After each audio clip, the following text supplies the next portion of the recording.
it's the two of us presenting on catalyzing the circular economy in Australia.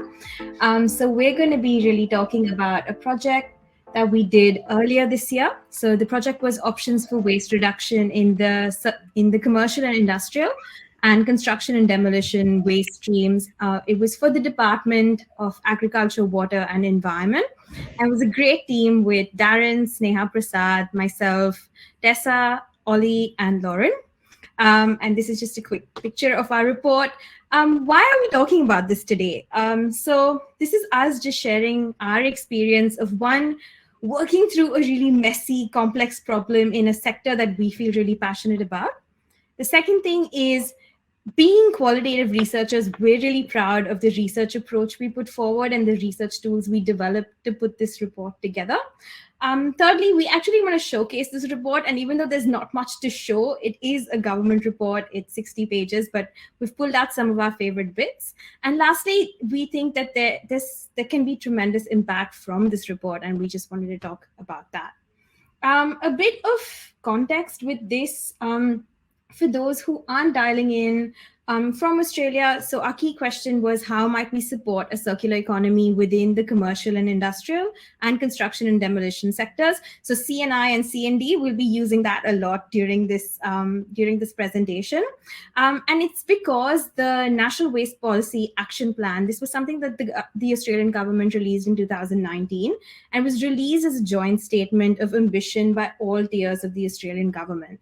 Now, to achieve these targets that was mentioned in this National Waste Action Policy Plan, it said that Australia must improve waste and recycling outcomes in the commercial and industrial and construction and demolition waste streams because they make up nearly 83% of all the waste that Australia generates.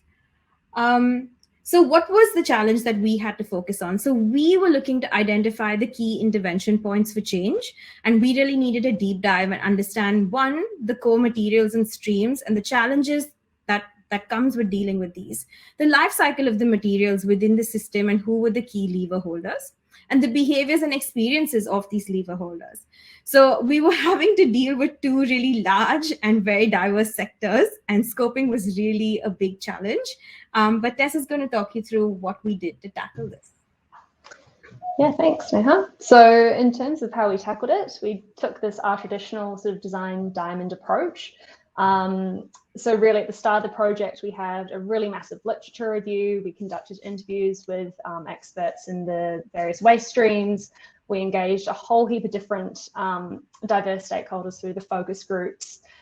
We basically did a massive sort of insight generation activity where we created a giant systems map of what the key challenges were. We came together in these think camps where we brought industry back together and sort of talked about what were the key challenges, what were we going to do about them. All those ideas that came out of that were put through this big validation and prioritization exercise. And then we finally got into making the final report. And yeah, the literature review really actually kept on extending right on through into that final report. It's so detailed. It was quite incredible. So I guess what it really sort of makes this project sort of more unique and what made our this approach a little bit more interesting was that we created a solid research plan that actually spent time really scoping the problem. It was such a massive challenge when you're dealing with such a large industry groups. So we really had to understand kind of who were those different decision makers along the material life cycle streams. So yeah, we mapped out kind of who those stakeholders were. We looked at, what were the different materials that we really need to focus in on, what were those really big statistics or the big data points around the different materials going to landfill. We came up with a really comprehensive sort of research plan and sort of a research structure as well. So it really was quite an effort to kind of eventually sort of set us up for success. The second one, which was quite unique, I guess, was, from these interviews and workshops, we were able to create a systems map to actually understand those key relationships and intervention points. So yeah, from all those different learnings from the interviews and the focus groups, we realized it's such a massive problem. You can't just put it into a series of different insights. We actually needed to show the complexity of this, and there's actually so many different components. Let's map them out, see how they interrelate, and from there we'll be able to actually zoom in on where our key focus areas were. So this was really, we spent a long time actually trying to get this right as well, and it's still not quite perfect, but it was a really valuable tool in being able to sort of take us, put us in the right direction to start creating interventions. The final one was this sort of rigid prioritization framework that we created. So we actually took ideas and concepts that had been generated through the workshops and put them through this prioritization framework that we built. So it was quite a task for Sneha and I to basically, we created this prioritization framework. We came up with a series of questions. What is really testing each idea for, what is the impact of it? Where does it fit against the waste hierarchy? How is it actually going to nudge the Australian circular economy along? What is the actual impact on the waste streams? Also compliance around sustainable behaviours, what's its impact around that? And then also looked at feasibility as well. So, is it going to be difficult for government or industry to implement? What is the cost likely to be? What sort of time frame is it? Is information and technology available? So a lot of research was required in this stage, but it really led to a series of very sort of rigid options, which Sneha will talk about next. Thank you. So what was the outcome or impact? This report that literally has all our blood, sweat, and tears. It's a 60-page report, and it starts off with really talking about what the current state of the CNI and C&D sectors are in Australia and internationally, and really builds a picture of comparing where Australia sits compared to the rest of the OECD countries. It highlights some of the approach that we built, also the stakeholders that we engaged with, and really deep dives into the challenges of the sector. But the key highlight of this report are the 13 options that we created. So there were 13 rigorous options co-designed with industry, academia, and government. This actually really shows the final work in terms of what did the prioritization matrix actually do. It helped us write the options. It helped us really prioritize what was necessary and how do we pick almost 13 from 60 options that were presented by a lot of the stakeholders that we interacted with. So this is a bit of a pull-out box because each of the options look like that. And this is highlighting a lot of the things that, that you can look at the option at a glance. So where it sits in the waste hierarchy, what does it respond to in the National Waste Action Plan? In terms of challenge, what challenge does it link back to? Its cost, feasibility, impact, and horizon. So when you look at policymakers, it's a quick look at the idea, and we pulled all of this information in a table that sits in the executive summary. Also for each idea, what we called out were recommended roles. So what should government be doing? What should industry be doing? Academia and anybody else involved?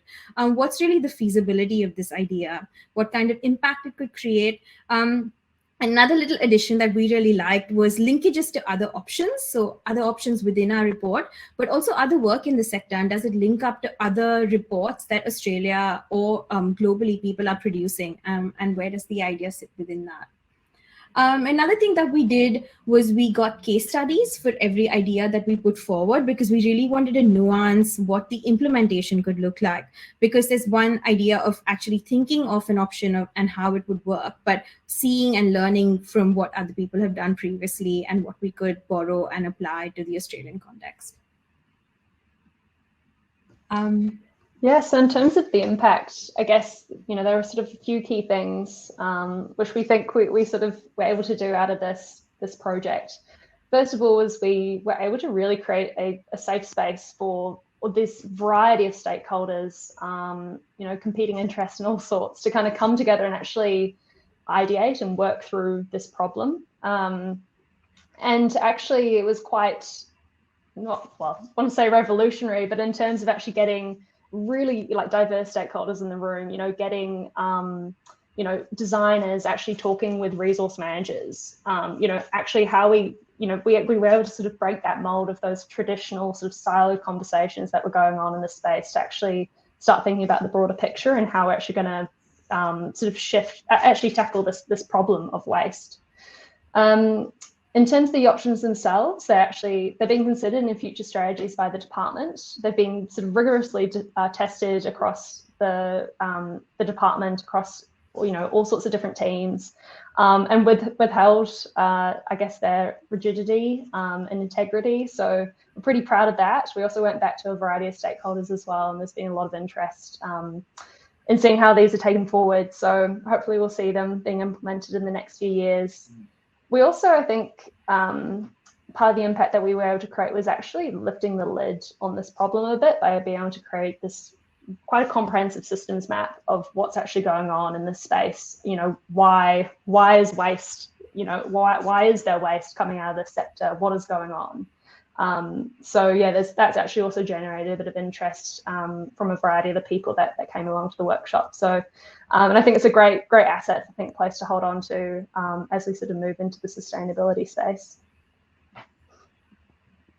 Some of our key takeaways, big learnings from this one were, one is, what does it really take to write a government report? And it's not easy. There were a lot of learnings in terms of language, in terms of formatting, and it was a significant learning experience. And I think as ThinkPace works so much with government, there were a lot of key takeaways, and I'm sure we will do this much more seamlessly the next time around. The importance of really building a network of experts, so whether it be across government, academia, industry, in a sector you're keen to create impact in. I feel that few of us were really keen. So we knew a lot of people that we wanted to speak to, and that was a good starting point in terms of, where should we, who should we start talking to start scoping the problem even. But actually now, if we move into a project like this, we have a great network of experts to tap into, who I'm sure have other networks that can really help the process along. And the other one, obviously, is something that everywhere here on this call appreciates, but we can't reiterate it enough. You can't rush complex problems. This was 4 months of a team of 5 people working almost full time. And we spent a lot of time scoping the project, developing a research plan, doing iterative rounds of research and synthesis, and really validating our findings. So it took a lot of time, but I think the slowness, the time that we had to synthesize, really brought the depth and the rigor to our findings. In terms of what's next, I guess we're really excited. There's so much work to be done in this space. We've learned that the waste system in Australia is so broken, and we were that they hadn't really engaged a design agency before in this space. So there's major government investments being made. So we've really got a role to play going forward. Particularly in Victoria, we're super interested in the circular economy and waste management space. So we've got Sneha P, who's sort of leading this CE practice out of our studio. And yeah, we're really, I guess, putting the pedal to the ground on it. We've established a series of partnerships with different specialists and academics and different advocacy organizations as well. So some exciting things going on there, and just creating a whole series of different knowledge banks, different models and different collateral for sort of our service offerings, and exploring what's sort of possible. So yeah, there's so much work to be done to fix the system. Do get in touch if you want to join us and contribute.